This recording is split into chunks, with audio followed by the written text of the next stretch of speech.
Take a moment to establish your center again and again and again until it's established,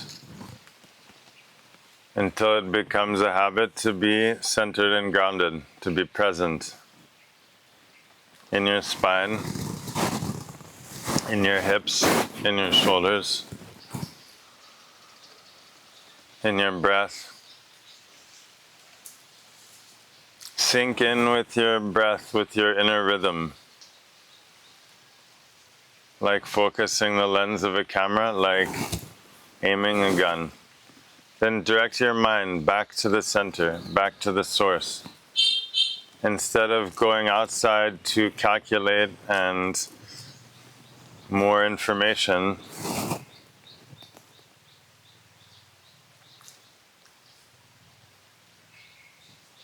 rest in this space of being. Being needs no justification. Being has no achievement.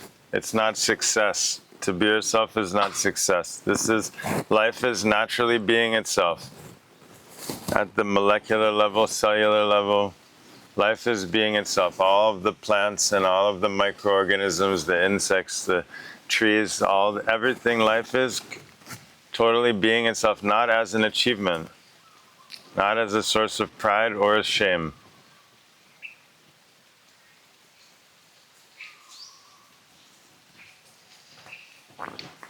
So make space for being. Okay, doing. Most of the day doing something, trying, going, reaching, etc. But leave space for being. What is being? Being, this is the real holiday.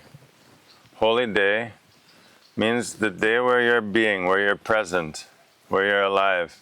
Because through this aliveness comes the experience of peace, of happiness. Not through doing, not through trying, not through not good enough. You can experience peace through not good enough.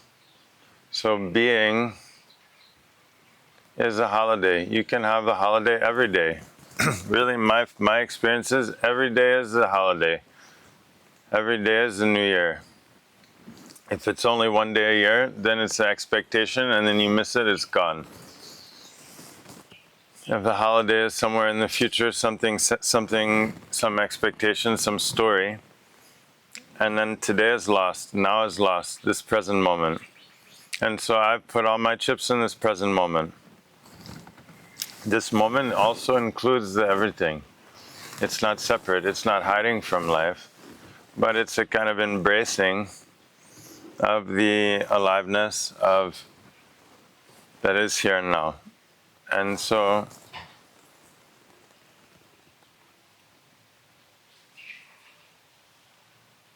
cultivate this space of being.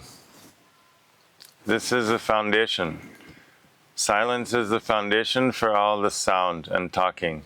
Stillness is the foundation for movement. So if you're grounded in the stillness, in the silence, then you'll also be grounded in the movement, in the sound. So the yogi is training both ends of the spectrum. Not just to be still, but also to be deeply alive and present in movement, in the expression of life. Not only to be silent and deeply at ease at home in the silence, but to be at ease in the sound, in talking, in listening. And so by training these different capacities, by training the deeper levels of mind, like creativity, creative mind, playful mind, this awareness, which is not with words, but with a kind of like a radar, receptivity and openness, a quietness, which allows us to continually learn and grow. And so this is a way of life. So either holidays, like a thing on the calendar where we all do that, like go through the rituals, or it's a way of life.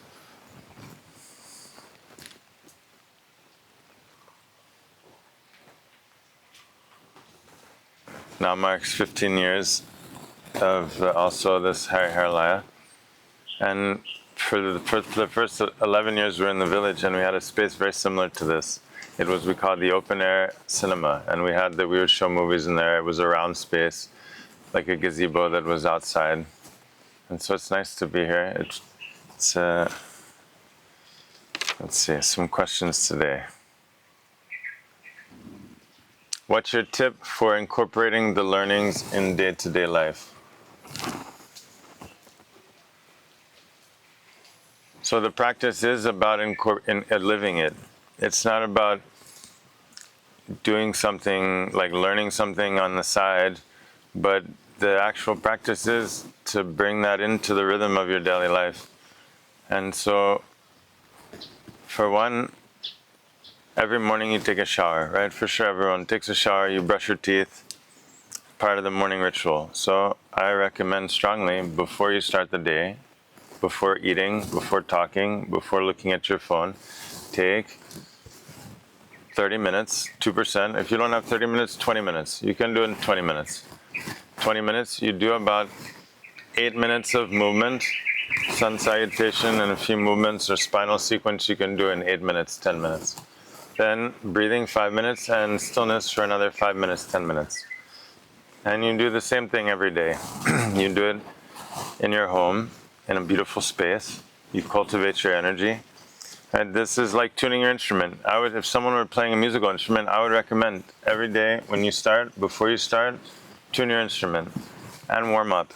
Play basic scales, make sure you're bowing or your breath, whatever you need to do. That's strong recommendation for basic recommendation.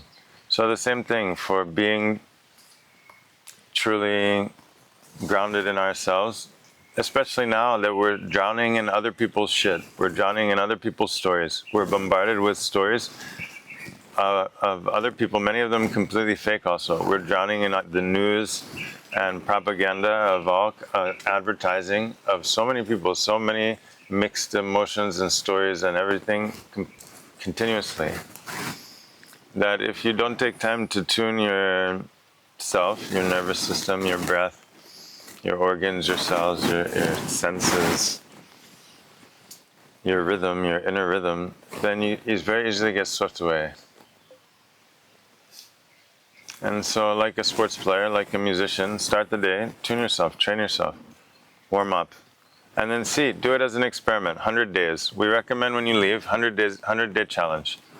You set up a fixed practice that you do every morning for 100 days.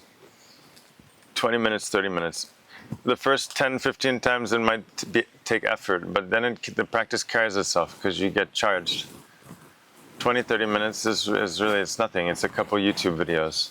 So for sure, you can, and it's an experiment so that you can see the effect that it has, because the purpose for the practice is not for the sake of the practice. It's not practicing yoga to be good at yoga, but it's for the influence it has on the daily life. And so that's what you have to pay attention to. Right? If you feel more at ease, more creative, more in the flow, then that means practice is working. Right? You make better decisions, right? You're kinder to yourself. You're breathing better. This is the sign practice is working. It's not because you can touch your toes or because you can sit and there's no thoughts. That's not the point. That's like a detour. The practice itself is like a kind of like gardening. Right? When you spend time with yourself, to be at home in yourself, to cultivate that ease, there's no other way you can get that. You can't. And so this is a kind of medicine of being yourself. And it's a daily. It's like a meal. We have to eat food, but most of the food is waste. We have to get rid of it. hopefully we can assimilate and absorb some of the nutrients and minerals and then transform those into energy. But there's another kind of meal to be connected with aliveness and with nature. And that's a nourishment. Like the plants have different nourishment they get from the sunlight, from water, from the minerals. So we also have different types of nourishment that are essential for our daily diet, equal to the food, equal to eating food, most of which again now is toxic, where our food has become poison and our digestion is compromised, so difficult even to digest and process the food. So what are these other types of nourishment? Is connection with others, connection, playfulness, creativity, nature. This is food. Also, being uncomfortable. It's so important to be uncomfortable, a little uncomfortable now and then. Right? That uncomfortableness is like activates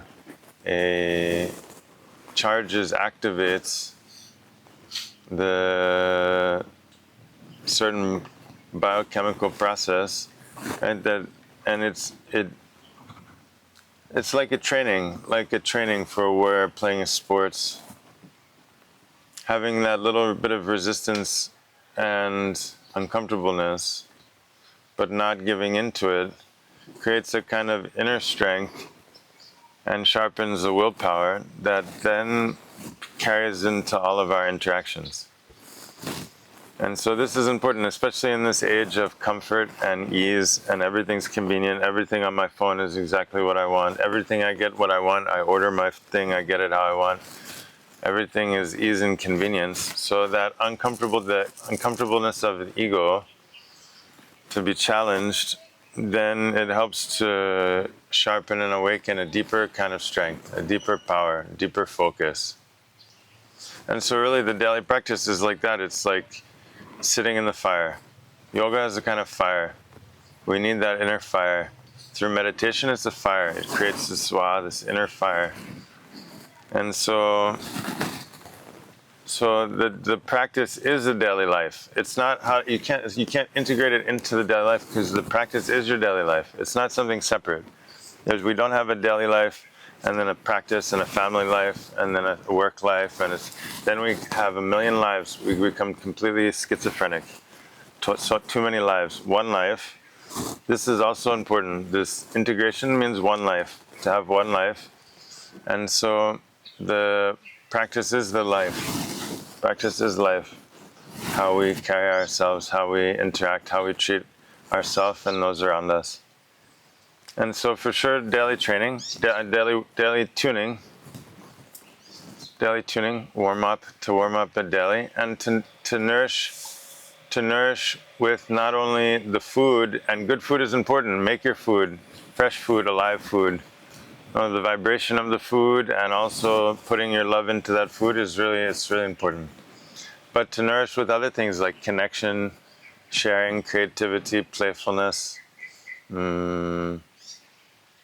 nature. So many ways we can, and consider it not like a side thing. This is part of the core nourishment, part of this core aliveness. It's not like like buying candy on the side or something. It's that connection with nature, to see the beauty, to feel the elements. This is stimulating things we can't touch any other way. And so it's a nourishment. It's a part of our diet. Also connection, human connection, or things like dance and creativity, laughter, playfulness. And all of this is you can't buy that kind of thing. But it's priceless, and it's as nourishing as drinking a smoothie or something, or eating, a veggie burger. And so we have to widen our understanding of our diet and nourishment, and also not eat things that are going to disturb us, like a lot of what we're watching on the phone and is very disturbing things. And so we don't want to eat like shitty food. In the same way, we shouldn't take in too much shitty information that's unnecessary. really we're bombarded with too much unnecessary information. If we could reduce that, less like news about people going on and less talking, and then have much cleaner mind. No? Otherwise, we have to clean a lot. It's okay. We can consume a lot. If you eat a lot of food, you have to shit a lot. You have to go to the toilet a lot. So if you're going to eat a lot of information about everything, you also have to clean it out. You have to be sure to clean out your mind. Otherwise, it gets clogged, and we get a kind of mental, emotional constipation. So what's needed is a fire, the inner fire of digestion, and the mental fire of digestion. Otherwise, all the past experiences, instead of turning them back and extracting the essence and then getting rid of the waste, we get stuck. We get stuck. And so every day you eat food like this, every day. What did you have 3 weeks ago for lunch? You don't remember. What about 5 months and 6 days ago for breakfast? You have no idea. But every day you eat food and make a big deal about it. Immediately after eating the food, essentially you forget what you ate. Because you digest it, it becomes you, it's gone. You're on to the next one. So in the same way, you have to forget everything. Every situation, every experience, immediately you digest it, and it's become you, it's gone. Otherwise, it's like imagine you never digested your food. Imagine you're always remembering that meal. It was the best meal ever. And every meal you compare to that meal, it's never good enough. Or it was the worst meal and you threw up and you got sick, and every meal you're worried, is it going to be shitty like that meal? That was the worst meal. You stuck in that one meal. You can never forget that meal. You eat the food and then you digest it, you keep going. So that's why we need the strong inner fire. That comes from yoga. Mental fire and digestive fire. That you can extract the essence. You can't keep everything. Even the food, the best food, you can't hold on to it. Most of it, you have to it has to go out. Only very little bit, that very essence, you extract, and then it becomes you. And so it's in the same way, all the life experience is extracted, and then you are living that. So you don't have to carry around all the bits and pieces. So the practice is daily life. It's not separate. How to deal with regret.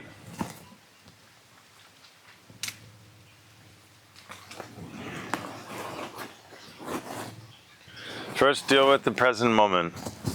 Then we can deal with regret after. First, deal with the present moment. What it is to be present. No? Regret is something about the past. But what's possible here and now? What do you want here and now? For sure you don't want regret. So what is it that we do want here and now? No? We should always start with this presence. Then the present, to be present, which means not thinking. To be present is when your breath is relaxed and you're not fighting and tense like this, but to be at ease, at home. So in this state of presence, then we can find good things to do, things that bring us joy or bring us into, and so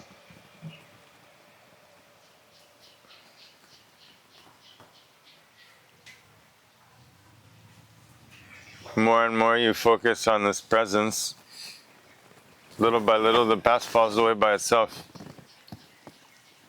It's like a sports team that's always regretting the last game, but the last game, we're learning from life each moment in order to bring us into this game, here and now. Everything that came before has informed us. We've learned from some people what we like, what's good, we should do those things. From other people we learn what's not good, what we don't want to do, what we don't like. Very good. From both we're learning. From the good we're learning, from the bad we're learning. So all of that learning, whatever it is, from what we did or we didn't do, then that we have to bring that into this now, into this game which is here and now. And so to radically live that which is happening now, then this is really the only possibility. And when that takes over, then the last game falls away by itself. You can't deal with regret. No, but by living radically your life now, the regret itself will deal with itself. And all of those lessons we have to learn what to do, what not to do. And so we can bring that into our life. But nothing to do directly with the regret. Otherwise, we're feeding the regret. So what we need to feed is this present moment awareness. So keep bringing yourself back to center.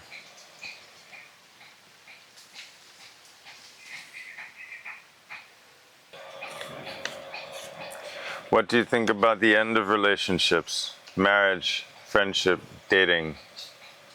Natural versus premature ending.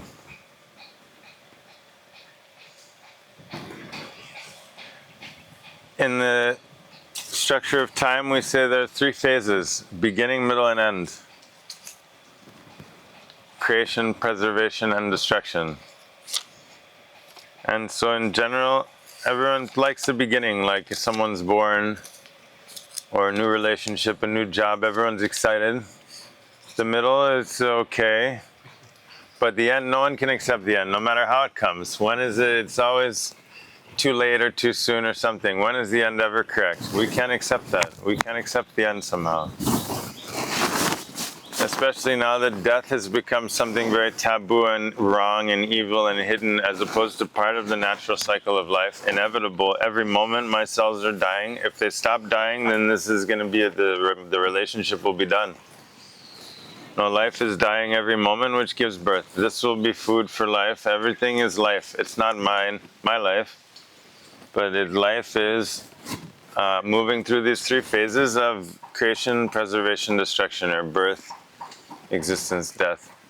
And so the end, we have to learn from everything. We have to learn from everything. Life is infinite cycles. Every day we go through a whole life. Every breath is a life. Every day we fall asleep is a life. And so we're living so many lives within lives within lives.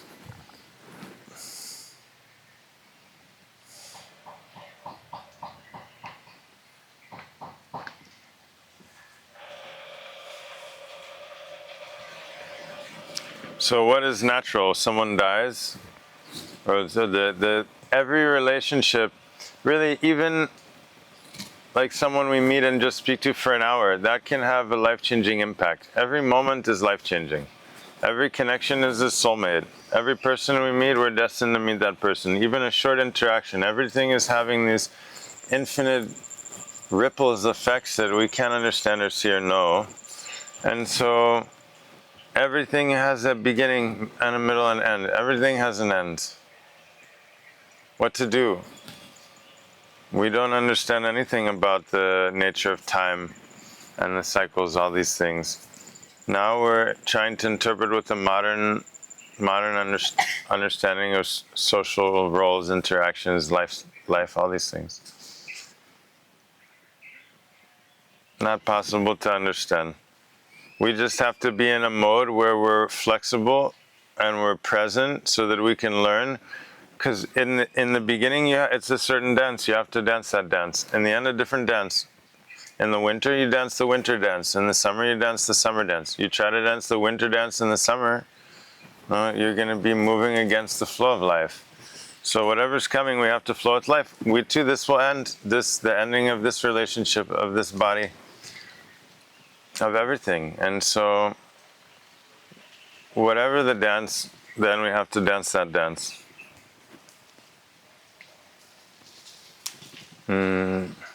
But the end is not bad, is not wrong. It's a phase. It's a necessary phase. You can't.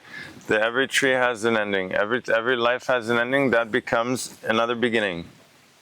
So the idea that the ending is bad, is wrong, we have to avoid that. It works. What does it work out? Work out means some Disney equation.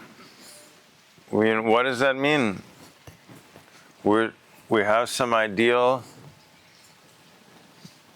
story, and we're strangling ourselves and one another to fit into some roles that don't even exist.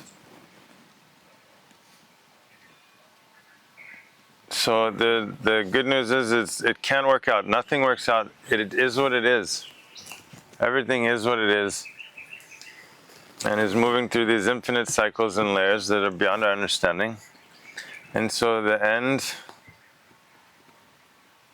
it's really not about why or what or anything. It's just how to roll with that. How to, when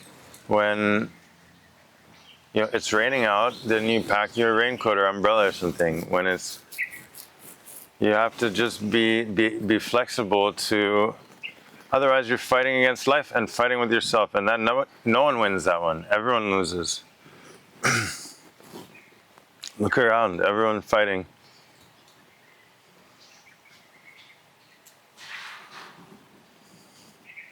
So the alternative is dance to dance. So you dance in the beginning, you dance in the middle, you dance in the end.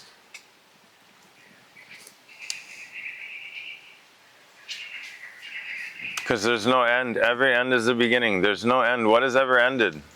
Show me anything that ever ends. Every end is a beginning. Every end is 1,000 beginnings. It's 1,000 beginnings. This is one end.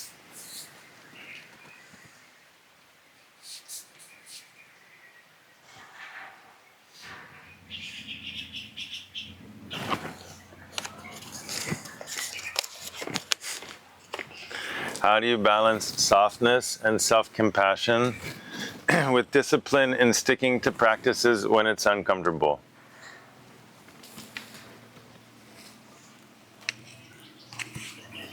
Every day you brush your teeth, you take a shower. You do it, you schedule it, it's scheduled, it's fixed, it's part of the structure of the rhythm of time of your day.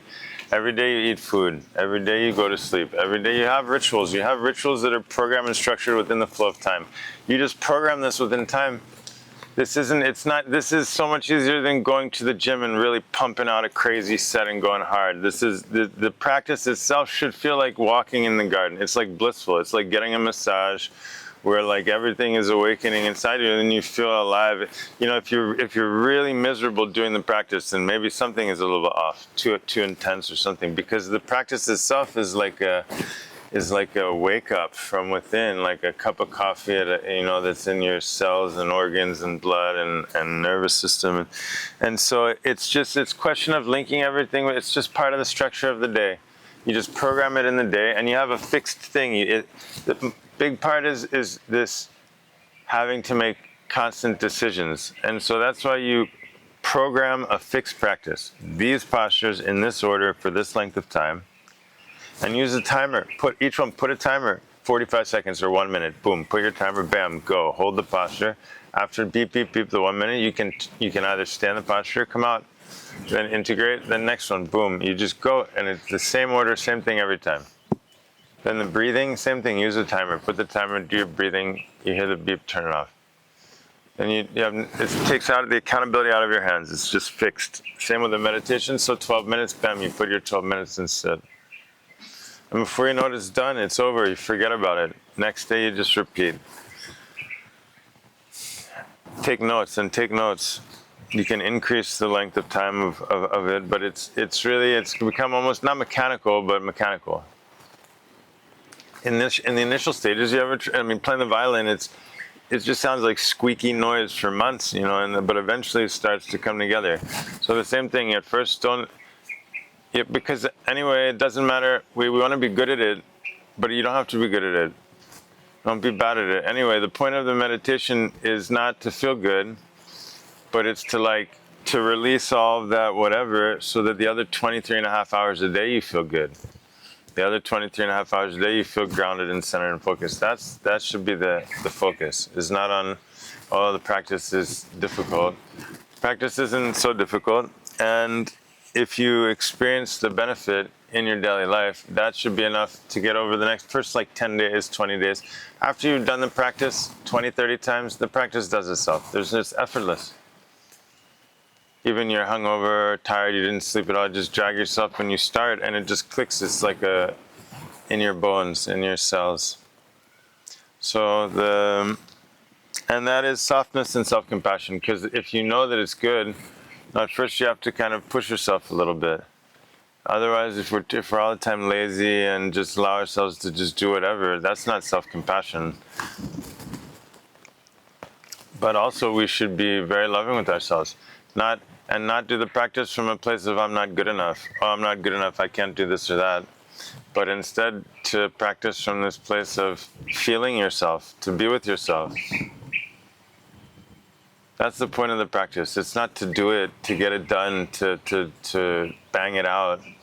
Right? It's an invitation to be with yourself, to be yourself, to breathe yourself, to feel, to not think. We're thinking all the time. What a headache. An invitation to feel, to not think, to feel yourself, not think about yourself.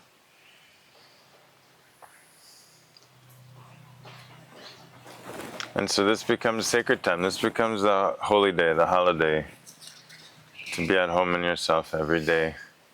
And you can do that in the morning, and you can do it in the evening. Like you take a shower in the morning, and then you feel fresh, you feel awake and alive. Same thing, you do your practice, and you feel fresh, alive. Then in the evening, after a long day, again you take a shower, and you feel like relaxed and calm. So you can do a short practice in the evening, even 10 minutes practice. Sun salutation 2 times, 1 minute, 2 minutes breathing, 4 minutes, and then 6 minutes stillness. And that just takes off the edge, clean your nervous system, like combing your hair. And then you go to bed with a calm nervous system, you get better quality sleep, you wake up, and you have a better practice in the morning. But the practice is not for the sake of the practice. Practice is for the sake of daily life. So best to practice at home and keep it a secret. The same like you take a shower, brush your teeth. It's personal. So you clean your body, heart, and mind. You organize your body, heart, and mind. That's personal hygiene.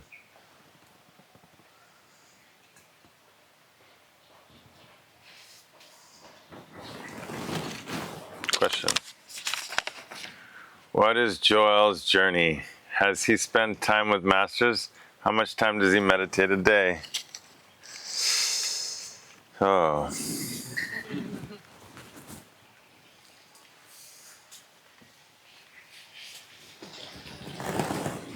So I was initiated in Kriya Yoga on a 3-day retreat in 1999. I was 19. I moved to Quebec. I was already thirsty for this. I'd been giving the teachings when I was younger, and I got to travel around the world before the internet, and I was like, wow, I never felt right in the United States. In this 3-day initiation, they taught us the 18 postures, and then the 6 breathing techniques, and then meditation. And they said, do it every day. And I was like, okay. And I started doing it every day. And within a few months, I was shooting out of my body, my breath would stop, and I was going into these states of samadhi, and just all these wild experiences, mystical experiences. That period went on for about 10 years. And from the beginning, as soon as I tasted that, I was like, wow, this is the purpose of life, is this journey of awakening. And so I shifted my energy from linguistics. I was studying linguistics and translation, still very passionate about language, but to the exploration of consciousness through the teachings of the sages. And the first 2 years was with Sri Aurobindo, who was a great yogi from Pondicherry. He was in silence for 40 years, and he wrote like an encyclopedia. I have a bunch of his works. It's very technical, but he was revealing everything about everything. And so it took off from that time. And then I studied the teachings of the different sages for the next 5 years intensely, until I met the living sages in 2005. And then from that point on, I started to travel around the world to be with these living sages and enlightened masters. And that continues more or less till today. There was a period during my intense training, my intense tapas, where I was meditating 8 hours a day, 10 hours a day. I was in silence 6 months at a time, sometimes 40 days, sometimes 10 days, doing a lot of fasting, a lot of intense, like someone training for the Olympics. They go hard, they do it. I grew up playing classical music with people who are training 3-4 hours a day, and in high school and in middle school.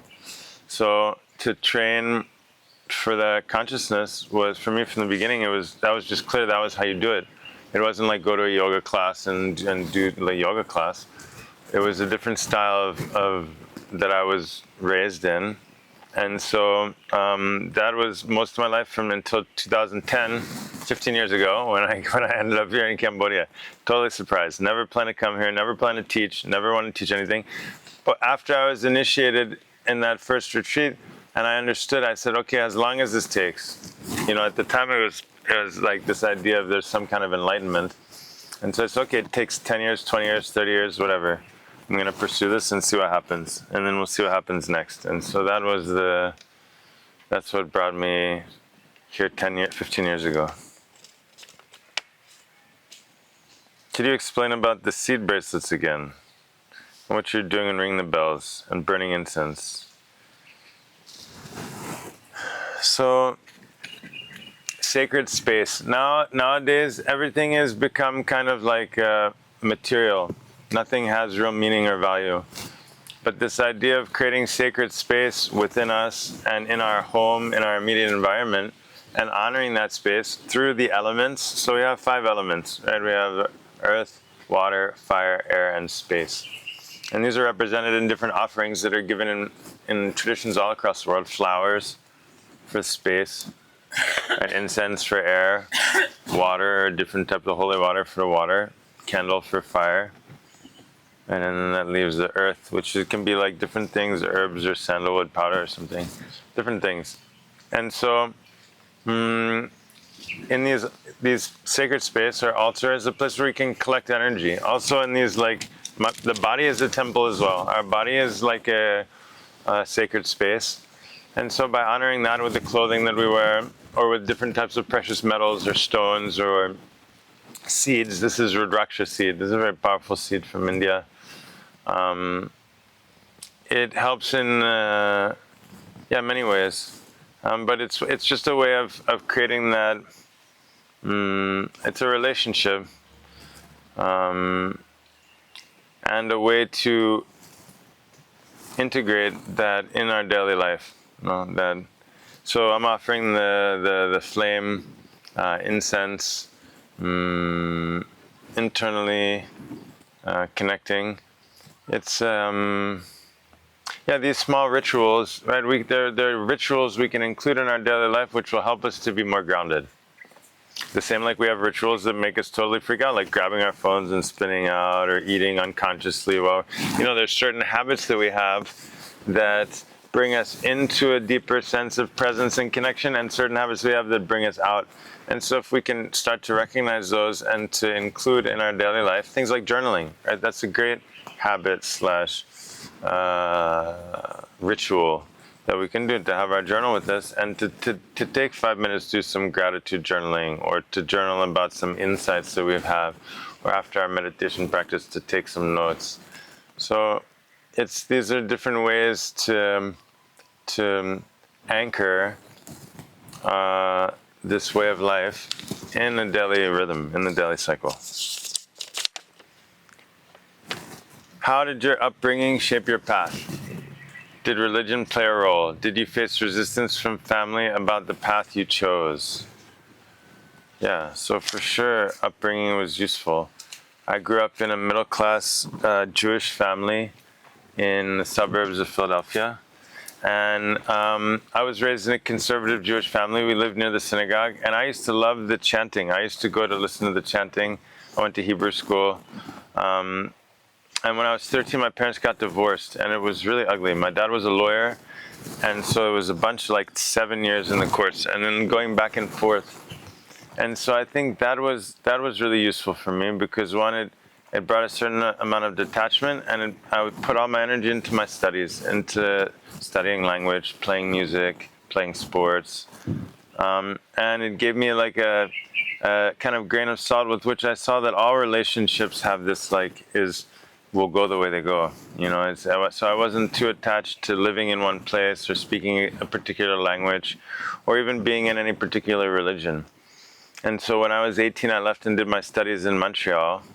And I've spent a few years back in the States, but I've mostly lived abroad.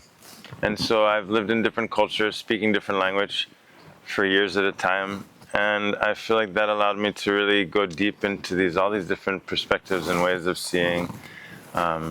Before I was living more in the silence.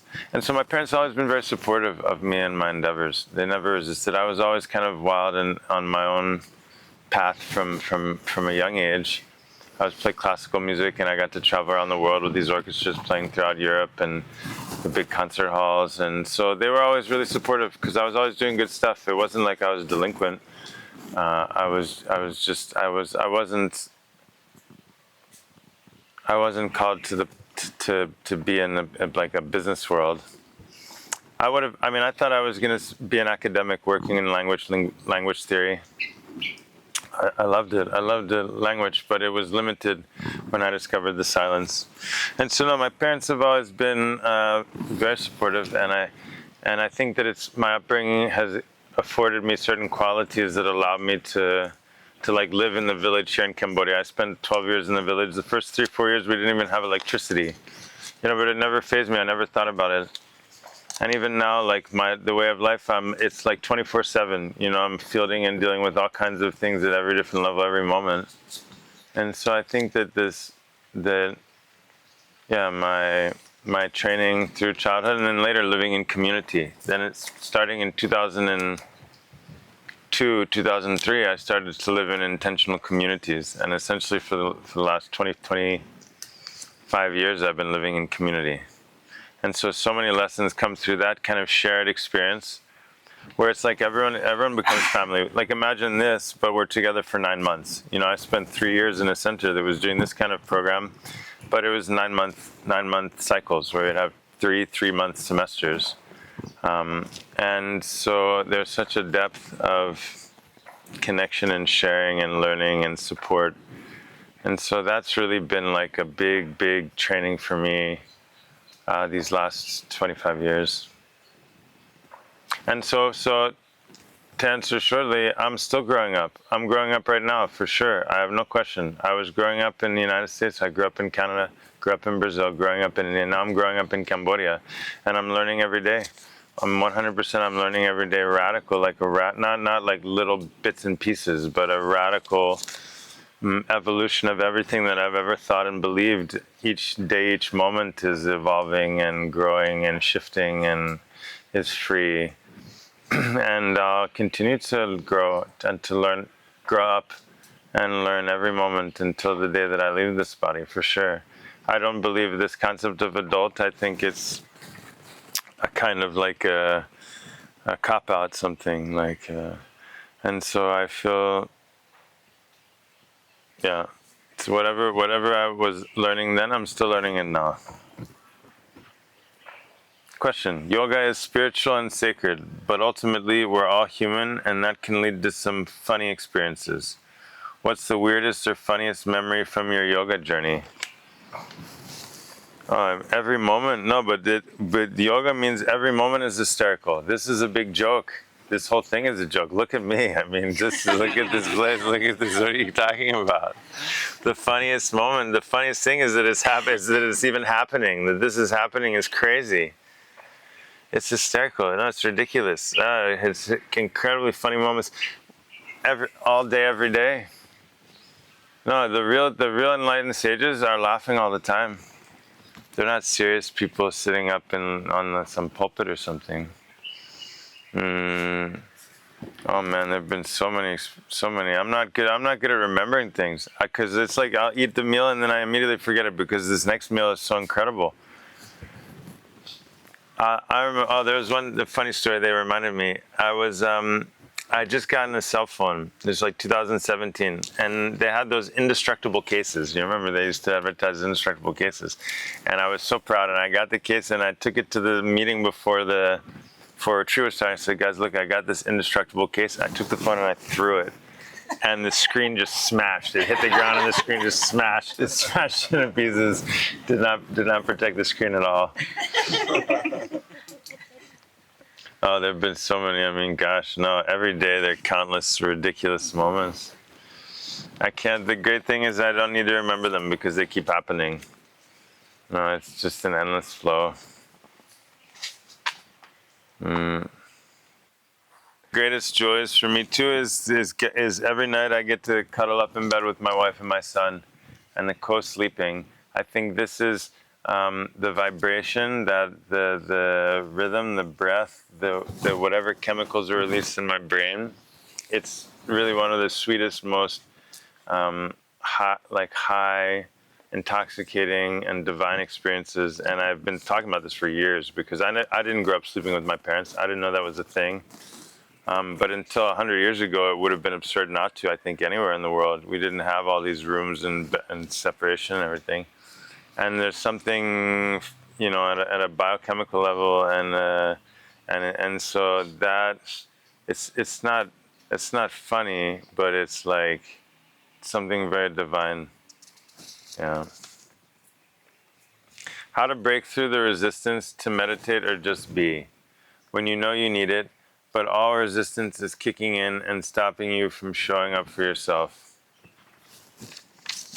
It's good. Just keep going. It's like shooting a free throw, and you just gotta keep just show up. You just make it part of the day. Don't have any expectation that it's gonna go in. You just do your practice. You just do it. You just one thing after the next. Forward bend, okay, forward bend. You breathe. You feel the resistance. Instead of avoiding it, and when the resistance comes up, love it. Invite it in like a friend. Oh, beautiful, you again. Hey, nice to see you. Because the resistance is the infinite power that's caught in like a knot. The resistance is just a knot. When it opens, it's going to be an explosion of energy that's been trapped. So don't be like, oh my God, you again. No, resistance, fine, bring it, come on, bring it in. Whatever, it's only a few minutes. The practice is only a few minutes anyway, and then it's done. So be in that uncomfortableness. No, but really, like, at first it's impossible. Same like when you're lifting weights and you feel that burn, and at first it's like, oh my God, it hurts. But then later that burn becomes a real high. You feel that burn, and you know it's like, wow, you get high off that. So it's the same. There's a kind of ego burn. Right now we've become so flimsy. So anything is a little challenging or uncomfortable, we immediately lock up and start to shut down everything. That's why with the practice, we're dosing it. Be uncomfortable in your body, but don't react. You're retraining your nervous system. Keep your breath regulated. Keep your mind stable. It's uncomfortable. You're holding whatever posture. It doesn't even matter. It's not about the posture. Now everyone's making about the posture. It's the ego, 100% ego. Hold the posture, you're uncomfortable. That uncomfortableness is the training.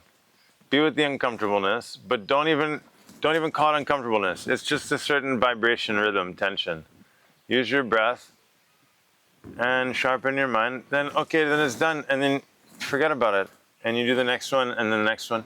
Don't think about it. And the next day you come again. I guarantee you do it every day.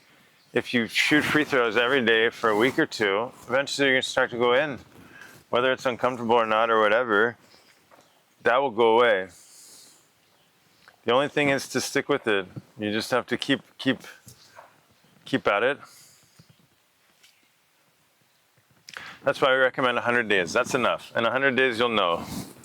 And if it works, then that's a fucking miracle. Really, if it works, if we could be at ease and grounded and stable as we are right now here, that would be incredible. So it's worth it to see, right? It's worth to find out. You have to find out for yourself. Question. What do you end of relationships. Marriage, friendship, dating. Natural versus premature. Every moment is a relationship. There's a relationship. I'm sitting here on this, there's a relationship here. Talking, listening is a relationship. Every moment is a relationship. It's not just the relation. We have these stories, my girlfriend, my father, these are stories. But every moment is a relationship. It's a dance. And every dance has a beginning, middle, and end. Be beautiful in the beginning, be beautiful in the middle, be beautiful in the end. Why do we have to be shitty in the end? We have to learn to be beautiful in the beginning, in the morning time. Be awesome in the morning. Be awesome in the afternoon. Be awesome in the evening. In order to do that, you need a good rhythm. Inner rhythm, your breath. You have to clean your breath. Make your breath beautiful. The beginning, middle, end of your breath is beautiful.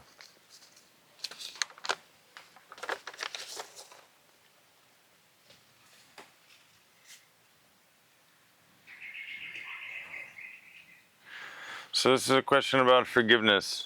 Forgiving someone in the past who is abusive.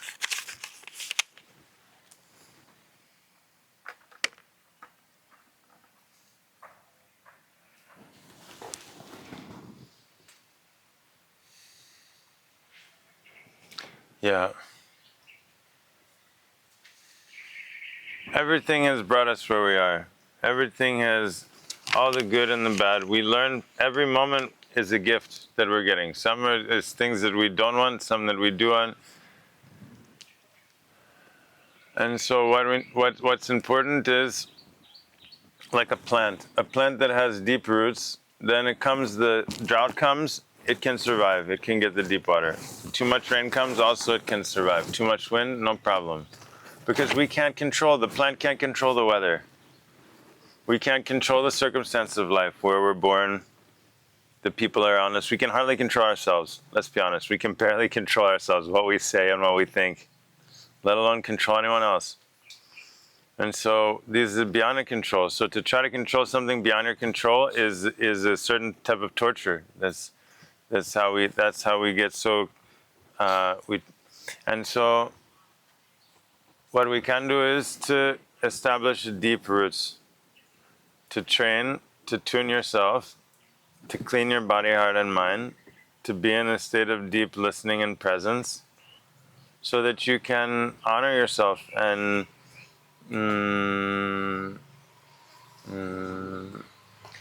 the only option is we can learn and grow from all of life's situations. Either they will, we can turn it into compost, right? Or we're going to run away from it. And so that's why we need the training to be in shape, so that it's not only so that when life is good we can be good, but it's the training that we're doing is so that when it's difficult also we can keep our center, because it's inevitable. We can't just expect life is going to be good all the time. Everyone's going to be good to us. We're going to win all the time. But that's unreasonable expectation. And so the question is how to work with it then. And so like a sports player that's in shape, when you're in shape, you get a challenging game, challenging play, you can meet that. You can meet that challenge. If you're out of shape, then no matter what comes in, it's too difficult. So we have to stay in shape, because life is full of surprises. Life is really, it's incredible. And so that's why I recommend strongly, take time every day, clean your body, heart, and mind, tune yourself, be at home, be grounded in yourself. Because we don't know what's coming. But you can, like a garden, you have a beautiful garden, you can take care of that garden. So make yourself like a beautiful garden.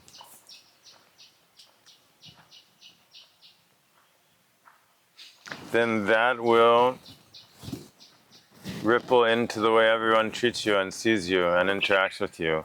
That itself will be a kind of protection, will filter out these thoughts of that. When you're vibrating in this, when your heart is clean and pure, and you're in the zone, in the vibe, when you're thinking these, when you're seeing the beauty around you, then that will be reflected back towards you from everyone around you.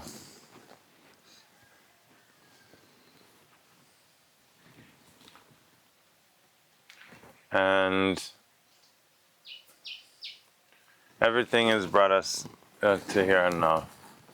Everything, we have to learn from everything, from everyone.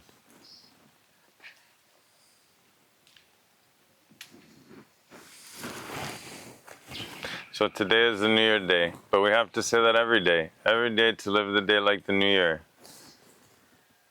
Otherwise it's an excuse. It's like, oh, I'll do that on New Year's Day. Oh, it's New Year's, I'm going to do that or something.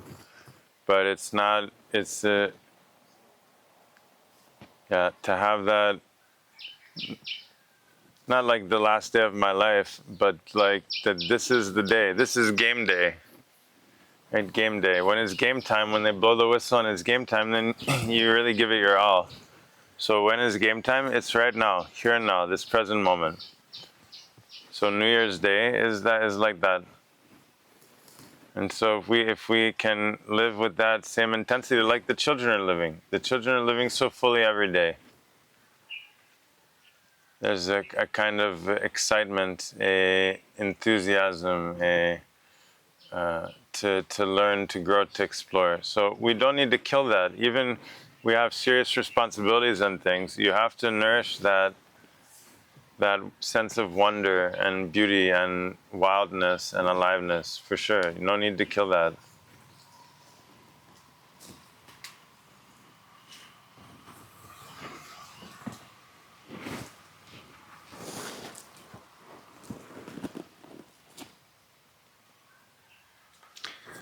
The talk is not about answering questions, but about removing the questions so we can be quiet. When you can be quiet,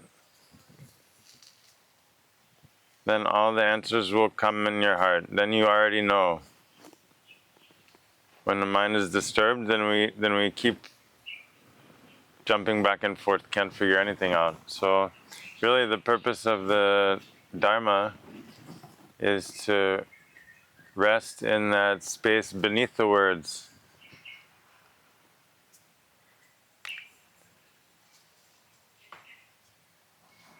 In your breath, there's a depth.